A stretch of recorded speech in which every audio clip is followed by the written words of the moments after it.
नमस्कार दोस्तों। इस वीडियो में हम लोग इंडियन कॉन्ट्रैक्ट लॉ को समझेंगे। आखिर क्या है लॉ, क्या इसके प्रोविजन है, क्या होता है कॉन्ट्रैक्ट, ये सब समझेंगे हम लोग इस वीडियो में। तो चलिए शुरू करते हैं। तो इंडियन कॉन्ट्रैक्ट लॉ 1872 कहने का मतलब है कि ये जो लॉ है 1872 से लागू है हमारे देश में। Consider oldest law in our country related to business. तो बिजनेस से संबंधित जो हमारे देश में सबसे ओल्डेस्ट लॉ है वो इंडियन कॉन्ट्रैक्ट लॉ ही है। It is the main law that regulates any contract in India. तो जितने भी कॉन्ट्रैक्ट इंडिया में साइन होते हैं वो सारे जो रेगुलेट होते हैं वो इंडियन कॉन्ट्रैक्ट लॉ 1872 से ही रेगुलेट किए जाते हैं। इनेक्टेड ऑन 1 सितंबर 1972। तो इसको लागू 1 सितंबर 1872 से लागू कर दिया गया था। 1872 से इसे लागू कर दिया गया था। अब समझते हैं कि आखिर कॉन्ट्रैक्ट होता क्या है। तो it is an accepted agreement और प्रोपोजल। तो अब समझते हैं एग्रीमेंट होता क्या और कॉन्ट्रैक्ट होता क्या है। तो देखिए, एग्रीमेंट होता है जब दो पर्सन किसी भी मैटर को लेकर एग्री हो गए तो एग्रीमेंट हो गया। अब कॉन्ट्रैक्ट को समझते हैं। It is an accepted agreement और प्रपोजल। तो जब एग्रीमेंट एक्सेप्ट हो गया तो वो एग्रीमेंट भी है और कॉन्ट्रैक्ट भी कब बनेगा। That is legally defined, understood and enforceable by law. तो अब समझिए कि जब उसमें लॉ आ जाता है, कानून आ जाता है, तब वो कॉन्ट्रैक्ट हो गया। जैसे कि मैं आपको एक एग्जांपल देके समझाता हूं कि एक गर्लफ्रेंड और बॉयफ्रेंड है, उन दोनों ने एक एग्रीमेंट किया कि हम लोग जीवन भर साथ निभाएंगे, और किसी ने ये एग्रीमेंट को तोड़ दिया। लेकिन वो एग्रीमेंट हुआ, वो कॉन्ट्रैक्ट नहीं हुआ, क्योंकि वो लॉ से इन्फोर्सिएबल नहीं है। लॉ उसकी जगह लॉ में, पर उस कॉन्ट्रैक्ट वह एग्रीमेंट वैलिड नहीं है। लेकिन अगर कोई शादी, एक पति पत्नी है और पति पत्नी में से अगर कोई रिश्ता नहीं निभाता है, कोई छोड़कर चला जाता है, तो वो कॉन्ट्रैक्ट है। तो क्योंकि वो लीगली लॉ से बाइंड है, उस पर एक्शन लिया जा सकता है। लेकिन एग्रीमेंट तोड़ने पर आप पर कोई एक्शन नहीं लिया जा सकता। लेकिन अगर आपने कॉन्ट्रैक्ट को वॉइड किया तो आप पर लीगली एक्शन लिया जा सकता है। अब समझते हैं कि एलिमेंट ऑफ कॉन्ट्रैक्ट क्या क्या होते हैं। तो सबसे पहला जो एलिमेंट होता है वो ऑफर होता है। अब ऑफर को समझते हैं। A offer is a proposal by one person to another person to enter into contract. तो देखिए, ऑफर कब, जब कोई ऑफर, आप कोई दुकान में जाइएगा तो सबसे पहले वो आपको ऑफर देगा कि आइए हमारे यहाँ सेल लगा हुआ है, और ऑफर करेगा, आपको सामान खरीदने के लिए कहेगा, तो वही ऑफर हो गया।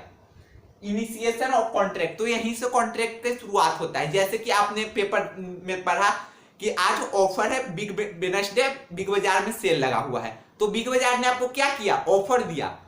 तो कॉन्ट्रैक्ट यहीं से आपने मन बनाया वहां जाने का, तो कॉन्ट्रैक्ट की इनिशियलाइजेशन कॉन्ट्रैक्ट का हो गया। Accepted offer is known as promise. तो देखिए, अब अगर ऑफर एक्सेप्ट हो गया तो प्रॉमिस बन गया। एक और चीज नहीं तो होगा, चाहे तो ऑफर एक्सेप्ट हो जाएगा, चाहे तो ऑफर रिजेक्ट हो जाएगा। रिजेक्ट हो गया तो वहीं पर खत्म हो गया। एक काउंटर ऑफर भी आता है। जैसे कि आप बाजार गए सब्जी खरीदने, तो वहां जो दुकानदार था उन्होंने कहा कि 20 रुपए किलो आलू अभी मार्केट में चल रहा है, तो उन्होंने क्या किया, आपको ऑफर दिया। तो फिर आप बोलिएगा नहीं भैया 15 रुपए किलो हमको दे दो, तो ये क्या हो गया, काउंटर ऑफर। मैंने ऑफर के अगेंस्ट में हमने जो ऑफर दिया वो काउंटर ऑफर हो गया। अगर फिर काउंटर ऑफर अगर एक्सेप्ट हो गया तो प्रॉमिस हो जाएगा। अब समझते हैं कंसिडरेशन क्या होता है। तो it refers to something paid by one person to another in return of goods and services. तो समझिए, जैसे कि उन्होंने कहा कि आलू है, तो उन्होंने आपको आलू दिया, आपने उनको पैसा दिया तो उन्होंने आपको आलू दिया। तो आलू आपके लिए क्या होगा, कंसिडरेशन, क्योंकि आप बदले में लिए। और उनके लिए क्या, उनके लिए आलू जो होगा वो ऑफर उन्होंने आलू किया, और पैसा उनके लिए कंसिडरेशन होगा। मतलब कि जिसके बदले में, गुड्स या ऑफर के बदले में अगर कुछ दिया जाए तब वो कंसिडरेशन हो गया। देखिए, हमारे कॉन्ट्रैक्ट लॉ में कहता है कि कोई भी इंडिया में कोई भी चीज, और गिफ्ट इस एक्सेप्शनल गिफ्ट है, क्योंकि अगर गिफ्ट हम करते हैं तो उसके बदले हम कुछ लेते नहीं है, तो उसमें कंसिडरेशन नहीं आएगा। हालांकि गिफ्ट में भी कहीं ना कहीं कंसिडरेशन होता है, क्योंकि कहीं ना कहीं हम अपेक्षा फ्यूचर के लिए करते हैं। फ्री में किसी को कोई कुछ नहीं देता। अगर कोई इंसान जो है वो दान भी करता है किसी को, तो इसके बदले में वो भगवान से एक्सेप्ट करता है कि मैंने अगर 10 रुपया दिया तो भगवान हमको 100 रुपया देंगे। तो मैंने उनको 10 रुपया दिया तो ऑफर किया मैंने, फिर कंसिडरेशन हमने भगवान से 100 रुपया का एक्सपेक्टेशन रखा। अब eligibility to sign a contract, तो इंडिया में कौन कॉन्ट्रैक्ट साइन कर सकता है? तो समझिए, person who must above 18 years, person का जो एज होता है वो 18 साल से ज्यादा होना चाहिए, तभी कॉन्ट्रैक्ट जो होगा वो वैलिड होगा, नहीं तो कॉन्ट्रैक्ट इनवैलिड होगा। हाँ, एक पर्सन में एक कंडीशन में जो पर्सन 18 ईयर्स से बिलो है वो भी कॉन्ट्रैक्ट साइन कर सकता है, और वो होता है आपको एसेंशियल कमोडिटीज। एसेंशियल कमोडिटीज के मामले में पर्सन जो 18 ईयर्स से नीचे भी है वो भी कॉन्ट्रैक्ट साइन कर सकता है। Person should have sound mind, तो पर्सन जो है वो साउंड माइंड मतलब उसमें विचार करने की क्षमता होना चाहिए, पागल नहीं होना चाहिए। अब वॉइड एग्रीमेंट, तो जो एग्रीमेंट है वो आपका इलीगल हो जाएगा, वॉइड हो जाएगा। इस दो शर्त, अगर आपने इन दो शर्तों पर खरा नहीं उतरा तब आपका एग्रीमेंट वॉइड हो जाएगा। देखिए, ऑब्जेक्ट इज इलीगल, चाहे तो आपने उसने जो ऑफर किया वो कोई ऐसा सामान हो जो इंडिया में इलीगल हो तो आपका वहीं पर वॉइड एग्रीमेंट इलीगल हो जाएगा, कॉन्ट्रैक्ट इलीगल हो जाएगा, कॉन्ट्रैक्ट वॉइड हो जाएगा, मतलब उसकी मान्यता नहीं रहेगी। जैसे समझिए इसको, आपको किसी ने, सब कुछ सही है, आप 18 साल के भी हैं, आपने ऑफर किया, उसने एक्सेप्ट किया, सब कुछ सही चल रहा है, लेकिन उन्होंने कहा कि मैं AK-47 बेचता हूं, तो आप AK-47 खरीदने का, और उन्होंने AK-47 आपको नहीं दिया, आपसे पैसा ले लिया, AK-47 नहीं दिया, तो क्या आप कोर्ट जाइएगा? आप कोर्ट नहीं जा सकते, क्योंकि ऑब्जेक्ट इज इलीगल है यहां पर। और फिर एक और चीज समझिए, कंसिडरेशन इज इलीगल। अब इसमें मामला क्या होगा समझिए, सब कुछ सही चल रहा है, ये सब को फॉलो किया, और फिर ऑब्जेक्ट भी मान लीजिए कि आपने उन्होंने सही दिया कि ऑब्जेक्ट में मान लिया कि आपको एक कार खरीदना है, तो कार खरीदना है सेकेंड हैंड, तो उन्होंने आपको कार दे दिया, लेकिन बदले में अगर आपने उनको ड्रग्स देने का प्रॉमिस किया था और आपने नहीं दिया तो वो कोर्ट में नहीं जा सकती, क्योंकि कंसिडरेशन इज इलीगल है। जो आपने बदले में देने का सौदा किया वो ऐसा वस्तु किया जो इलीगल है, तो वहां पे आपका कॉन्ट्रैक्ट वॉइड हो जाएगा। अब फ्री कंसेंट होना चाहिए, nobody is force you to enter into a contract. आप अपना कॉन्ट्रैक्ट जो है आप साइन कीजिएगा अपने मर्जी से, आपको अगर कोई भी फोर्स कर रहा है तो वहीं पे कॉन्ट्रैक्ट इलीगल हो जाएगा। अब देखिए, 4 तरह का फोर्स होता है, contract is void in following cases. अगर ये चारों में से एक भी कंडीशन को ये फुलफिल कर दिया तो वहां पे कॉन्ट्रैक्ट आपका वॉइड हो जाएगा। तो अब समझते हैं, पहला है कोअर्सन।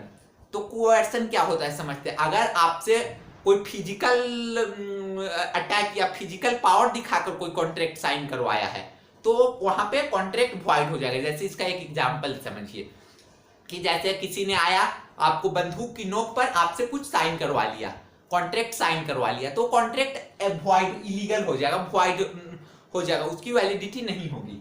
अब अनड्यू इन्फ्लुएंस, अगर कोई भी इंसान अपना पोस्ट का, डेजिग्नेशन का पावर दिखाकर आपसे कॉन्ट्रैक्ट साइन करवाता है तो वो कॉन्ट्रैक्ट वॉइड हो जाएगा। अब इस पे भी एक एग्जांपल को हम लोग समझते हैं। जैसे कि मान लीजिए कि आप एक CBSE स्कूल में पढ़ाई कर रहे हैं, क्लास 9 में, आपके टीचर ने कहा कि आज मेरे यहाँ ट्यूशन पढ़ने आ जाना, नहीं तो हम तुम्हारा मार्क्स काट लेंगे।